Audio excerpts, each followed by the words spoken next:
दंडवतम गोविंद गुरु बंधु अविजन सोए। पहले भये प्रणाम तिन नमो जो आगे होए।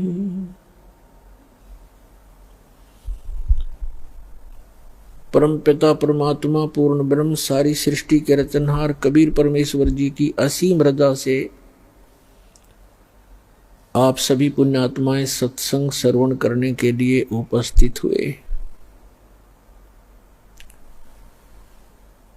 धन्य है आपके माता पिता जिनसे जन्म हुआ और धन्य है आपका जन्म जो ऐसे समय में आपको मानव शरीर मिला। मानव शरीर प्राप्त करके प्राणी क्या करता है, उसे करना क्या चाहिए, मनुष्य जीवन का मूल उद्देश्य क्या है, इसका ज्ञान सत्संग से होता है। बहुत ही पुण्यकर्मी प्राणी को मानव शरीर प्राप्त होता है।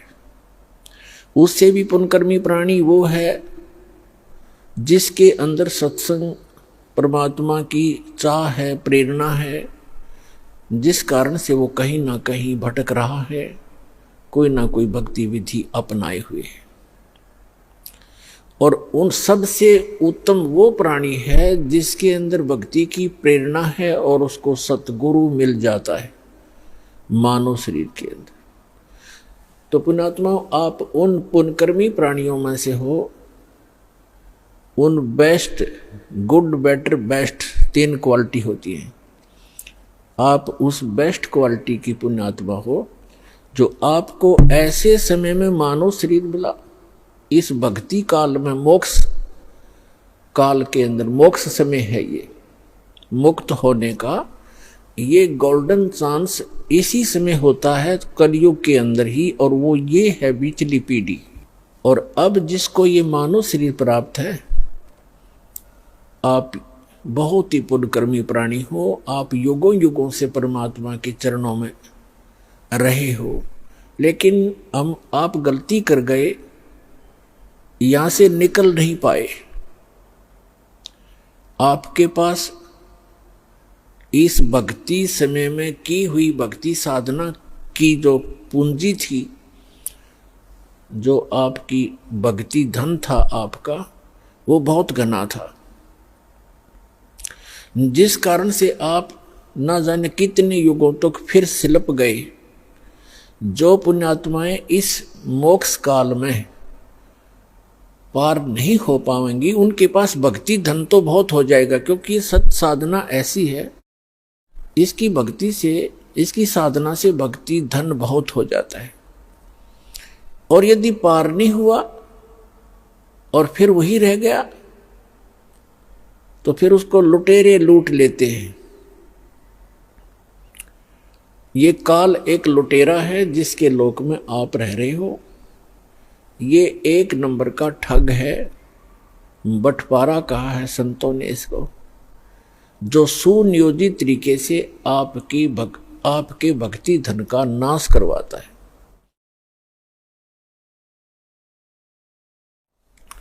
तो उससे बचने के लिए आप जी ने अब बड़ी सावधानी बरतनी है और सतलोक चलना है, अपना पीछा छुटवाना है।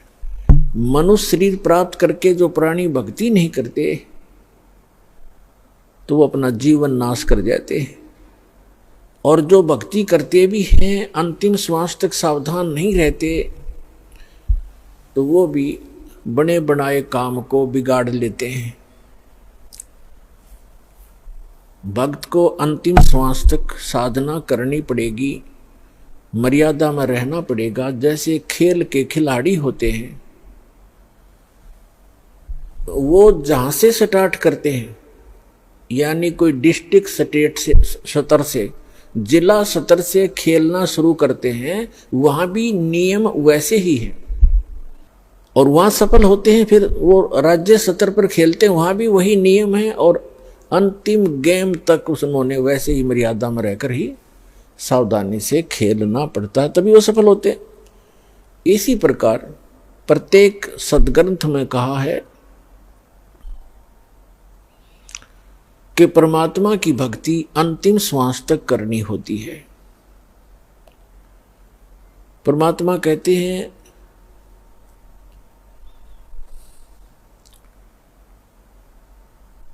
राम नाम रटते रहो जब तक घट में प्राण, कभू तो दीन दयाल के बनक पड़ेगी कान।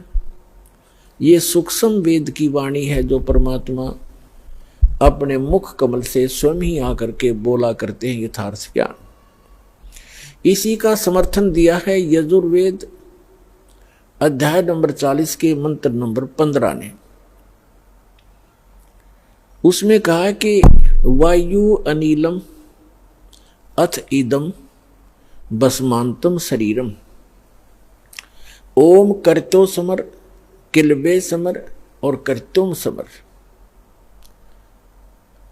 अंतिम श्वास तक इस जीवन का, इस शरीर के नष्ट होने तक इस ओम नाम का जाप काम करते करते करो, सिमरण करो, विशेष कसक के साथ यानी श्रद्धा के साथ, एक विशेष आस्था के साथ इसका सिमरण करो और मनुष्य जीवन का मुख्य कार्य समझकर इसका सिमरण करो। तब आप शरीर छोड़कर जाओगे तब तक इसका सिमरण करते रहोगे। इस ओम नाम से जितना भी अमरत्व आपको प्राप्त होगा वो इस मंत्र से हो जाएगा। फिर ये तो है ब्रह्म तक की साधना। अब चाहे आप ब्रह्म की साधना करो और चाहे आप किसी परब्रह्म की साधना करो या परम अक्षर ब्रह्म की साधना करो, उनके लिए एक जैसे ही नियम होते हैं। श्रीमद् भगवद गीता में लिखा है 8वें अध्याय के 13वें श्लोक में गीता ज्ञानदाता कहता है कि मेरा सुमन जो है, मेरी भक्ति, ओम इति एकाक्षरम ब्रह्म व्यवहारण माम अनुसमरण यह परियाति तजन देहम सयाति परमाम गतिम। मुझ ब्रह्म का केवल एक अक्षर ओम मंत्र है और कोई नहीं, नथिंग एल्स। इति बस यही फाइनल है। और जो इस यह परियाति तजन देहम, शरीर छोड़ते तक इसका सिमरण करता हुआ, उच्चारण करके सिमरण करता हुआ जो शरीर छोड़कर जाता है, स याति परमाम गतिम, वह ओम से मिलने वाली परम गति प्राप्त करता है। ओम किसका मंत्र है? ब्रह्म का। और ओम से कौन सा स्थान प्राप्त होता है? ब्रह्मलोक। देवी भागवत के अंदर 7वें स्कंद में गीता प्रेस गोरखपुर से प्रकाशित सचित्र मोटा टाइप केवल हिंदी के पृष्ठ नंबर 562 और 563 पर स्पष्ट किया है। देवी हिमालय जी को कह रही हैं कि सभी पूजाएं त्याग दे, अन्य किसी देव में आस्था मत कर राजन, केवल एक ब्रह्म की साधना कर। ओम उसका नाम जाप है, ओम का सिमरण कर और ब्रह्म पाने का उद्देश्य कर। इससे तेरा कल्याण हो जाएगा, तू ब्रह्म लोक में चला जाए, उसको प्राप्त हो जाएगा ब्रह्म को। और वो ब्रह्म, वह ब्रह्म ब्रह्मलोक रूपी दिव्य आकाश में रहता है, यानी वो ब्रह्मलोक में रहता है। यजुर्वेद अध्याय नंबर 40 के मंत्र 17 में 2 पुरुष बताए। एक तो ये वेद ज्ञान दाता ब्रह्म है, ये कहता मैं ब्रह्म हूं, सो अहम खम ब्रह्म, अहम ओम खम ब्रह्म, मैं ओम, मेरा ओम नाम है, मैं ब्रह्म हूं। और खम माने ब्रह्मलोक रूपी दिव्य आकाश में, वहां मैं रहता हूं। और जो पूर्ण परमात्मा है वो गुप्त है, वो प्रोक्ष है, वो ऊपर के तेजों में लोकों में रहता है। यजुर्वेद अध्याय नंबर 40 के मंत्र नंबर 10 से 13 तक स्पष्ट कर दिया है कि परमात्मा की यथार्थ जानकारी, परमात्मा कैसा है, वो जन्म लेता है नहीं लेता है, साकार है या निराकार है उसके विषय में तत्वदर्शी संत बताते हैं। धीराणाम, उनसे सुनो। तत्वदर्शी संत वो बताएंगे वास्तविक ज्ञान, उनसे सुनो। और विद्वान और अविद्वान की पहचान भी वो संत बताएंगे। फिर श्री मद भगवत गीता अध्याय नंबर 4 के श्लोक नंबर 32 में वर्णन किया है कि यज्ञों की विशेष विस्तृत जानकारी सच्चिदानंद घन ब्रह्म के मुख से बोली हुई अमर वाणी कबीर वाणी के अंदर विस्तार के साथ कहा गया है। वो तत्व ज्ञान है, उसको समझने के बाद प्राणी फिर पूर्ण रूप से सब कर्मों से मुक्त हो जाता है। चौथे अध्याय के 34वें श्लोक में गीता जी में कहा है उस तत्व ज्ञान को तत्वदर्शी संतों के पास जाकर समझ।